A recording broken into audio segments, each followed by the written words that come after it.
Mr. President, colleagues, ladies and gentlemen, this year marks the 80th anniversary of the victory of the World Anti-Fascist War. It is also the 80th anniversary of the founding of the United Nations. 80 years ago, fascism was defeated in fearless battles by countless heroic men and women around the world.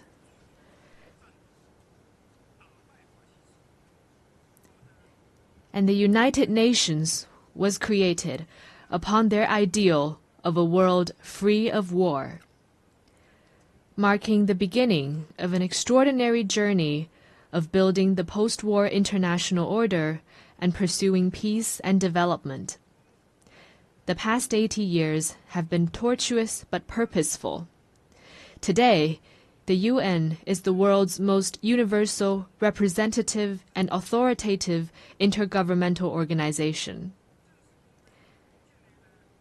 With an international system centered around the UN and an international order based on international law, human society has realized overall peace and achieved unprecedented levels of development and prosperity. The past 80 years have witnessed tectonic changes in our world. Straddling 2 centuries, this period saw human society leapfrog from the age of electricity and computers into a digital intelligence era. While the world we live in has changed enormously, the ideal of making it a better place remains unchanged. Looking back, we can draw a number of valuable inspirations. First, peace and development are the strongest aspiration shared by the people of all countries. Having gone through 2 world wars, we must never forget the bitter lessons learned through bloodshed and loss of lives. For 80 years, a generally peaceful international environment has led to remarkable growth in the global economy. Today, as the desire for peace and development grows even stronger around the world, it is incumbent upon our generation to further strengthen the force for peace and development. Second, solidarity and cooperation are the most powerful drivers for human progress. In the ferocious years of the World Anti-Fascist War, countries with different social systems, histories, and cultures rose above their differences, fought side by side, and prevailed together. In the 80 years that followed,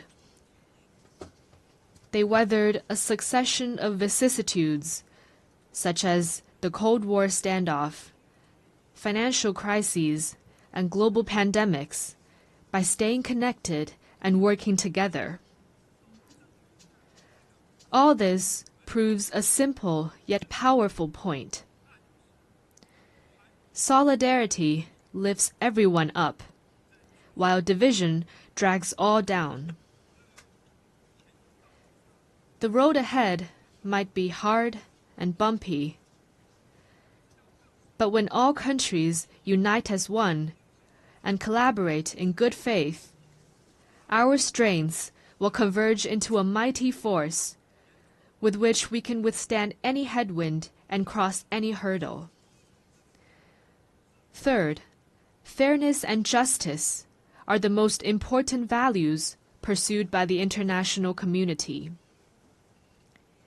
History keeps reminding us that when might dictates right, the world risks division and regression. Should the era of the law of the jungle return, and the weak be left as a prey to the strong, human society would face even more bloodshed and brutality. As members of the global family, we must uphold justice while pursuing our own interests. This is particularly true for the major countries. Only when all countries, big or small, are treated as equals and true multilateralism is practiced, can the rights and interests of all parties be better protected. At present, the world has entered a new period of turbulence and transformation. Unilateralism and Cold War mentality are resurfacing. The international rules and order built over the past 80 years are under serious challenge. And the once effective international system is constantly disrupted. The various problems induced are distressing and worrying. Humanity has once again come to a crossroads. Anyone who cares about the state of affairs in the world would want to ask, why couldn't we humans, having emerged from tribulations, adopt a greater sense of conscience and rationality, and treat each other with kindness and coexist in peace? How could we, in the face of deplorable incidents such as humanitarian disasters, turn a blind eye to atrocities that trample blatantly on fairness and justice and sit on our own hands? How could we, when confronted with unscrupulous acts of hegemonism and bullying, remain silent and submissive for fear of might? And how could we let the ardent passion and dedication of our forefathers in founding the UN simply fade into the pages of history?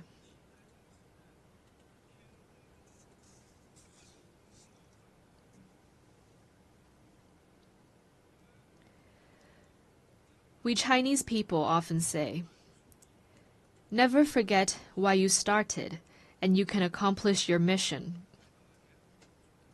Arriving at the UN headquarters this time, I saw over 190 national flags lined up in front of the building and fluttering in the breeze. I saw the sculptures, "Let us beat swords into plowshares," and "Nonviolence," with their time-tested message ever so loud.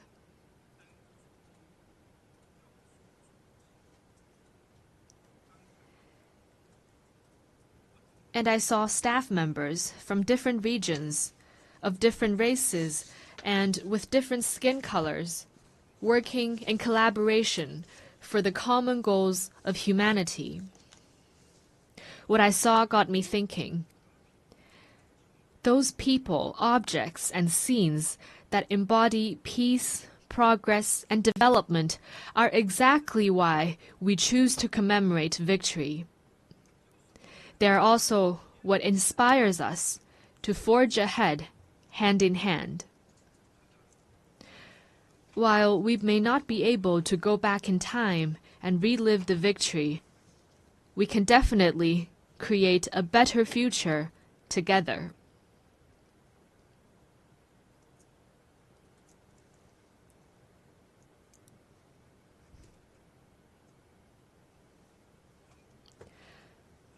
As a founding member of the UN, China has all along taken an active part in global affairs and worked for the betterment of humanity. Over the years, President Xi Jinping has put forward the vision of building a community with a shared future for humanity, the Global Development Initiative, the Global Security Initiative, the Global Civilization Initiative, and the Global Governance Initiative, sharing China's wisdom and solution for navigating global transformations and overcoming pressing challenges.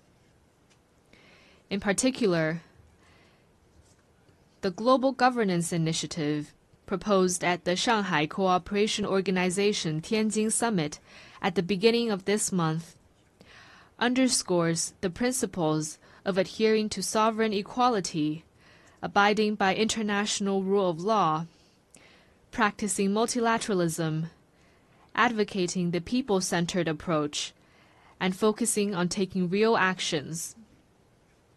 It points the right direction and provides an important pathway for building a more just and equitable global governance system.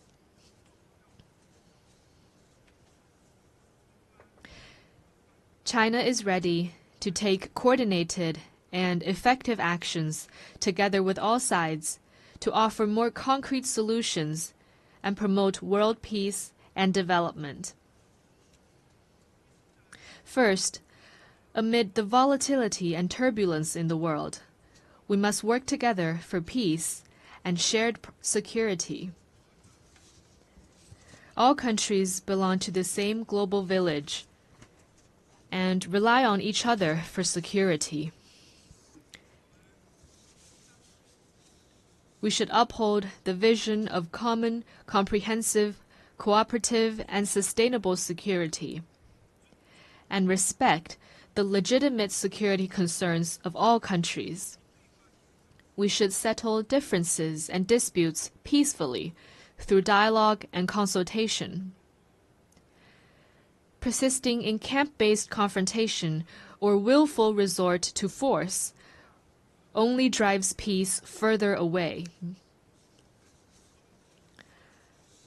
China has all along acted as a staunch defender of world peace and security. China is the second largest contributor to UN peacekeeping budget and the largest provider of peacekeepers among the permanent members of the Security Council. China has been working actively to promote peace talks on hotspot issues such as the Ukraine crisis and the Palestinian-Israeli conflict. China will continue to play a constructive role in promoting the political settlement of hotspot issues. Second, amid sluggish global growth, we must reinvigorate cooperation and pursue win-win results. A major cause of the current global economic doldrums is the rise in unilateral and protectionist measures, such as tariff hikes and erection of walls and barriers. We should collaborate more closely to identify and expand convergence of interests, promote universally beneficial and inclusive economic globalization, and help each other succeed by moving forward in the same direction. China has always been a key driver of global common development. Over the years, the Chinese economy has maintained steady development, contributing around 30% to global economic growth. China has consistently opened its door wider to the world.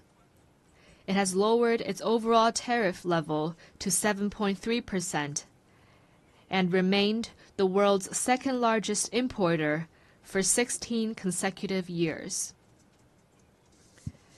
China has also advanced high-quality Belt and Road cooperation with over 150 countries.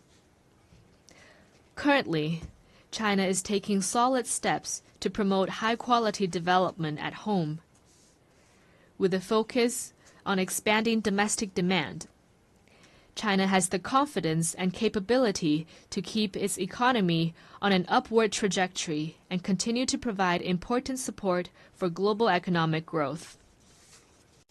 Third, amid dynamic interactions among civilizations, we must champion dialogue and mutual enlightenment. Every civilization has its unique value and heritage, and deserves acknowledgement and respect. obsession with so-called civilizational superiority or ideology-based circles only breeds more division and confrontation. Adopting an inclusive attitude and engaging in exchange and mutual learning is a sure way to build more consensus and collective strength. China has all along engaged in active civilizational exchange and mutual learning. Over the next 5 years, China will carry out 50 development cooperation programs in the field of culture and civilization for fellow developing countries, and host 200 thematic training and seminar programs, contributing its part to inter-civilizational dialogue and the progress of civilizations. Fourth, amid emerging challenges, we must respond with concrete efforts and protect our shared home. Climate change is a major challenge confronting all of us. We should uphold the principle of common but differentiated responsibilities, promote the effective implementation of the Paris Agreement, and enhance international collaboration on the green economy. In recent years, technologies such as artificial intelligence, network communications, and biomanufacturing have advanced rapidly. Along with the benefits, they also bring potential risks. We should adhere to the principles of people-centered development, technology for good, and equitable benefits, improve relevant governance rules at a faster pace, and strengthen global governance cooperation, so that technological progress could bring real benefits to humanity in a better way. China has always been a responsible stakeholder in addressing global challenges. Committed to green and low-carbon development, China has established the world's largest and fastest-growing renewable energy system, built the most extensive and complete new energy industrial chain, and announced China's 2035 nationally determined contributions that cover all economic sectors and all greenhouse gases. China has proposed the Global AI Governance Initiative and advocated the establishment of a World AI Cooperation Organization. This time during the 80th session, China will present to the UN the lunar soil samples collected by Chang'e 6 from the far side of the moon.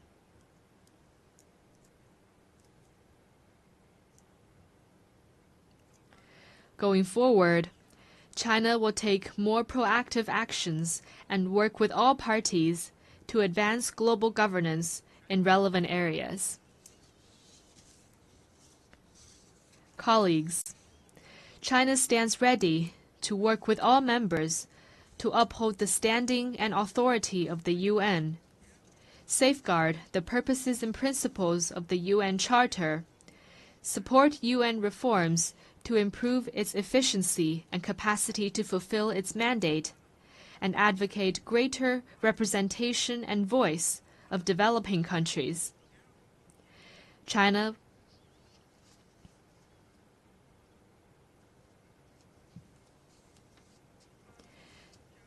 will work with the UN to set up a China-UN Global South-South Development Facility and provide it with $10 million in budgetary support.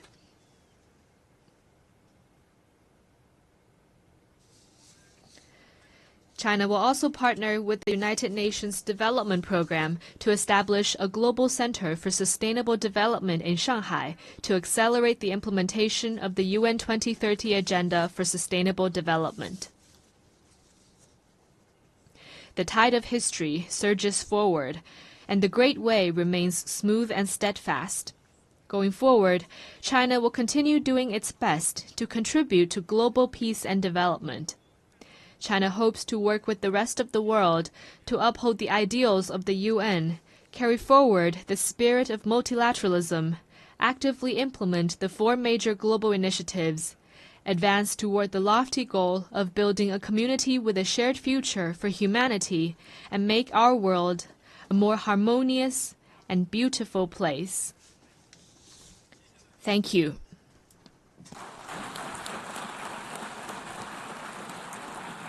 On behalf of the Assembly, I wish to thank the Premier of the State Council of the People's Republic of China.